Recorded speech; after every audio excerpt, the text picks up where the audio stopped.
documenting all the changes due to the shower update or fix. Now after the changes, water is leaking outside the shower from here. A brand new shower head has been broken and it's spraying out water there.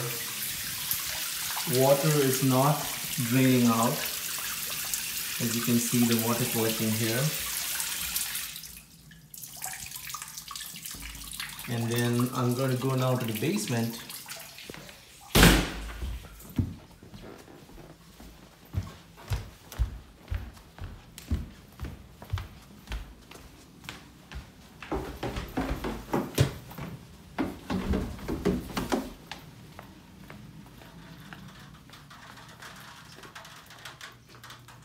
And you can see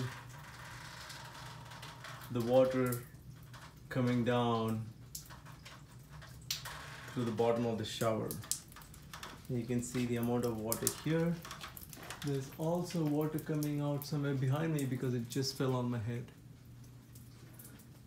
Here, you can see the water dripping.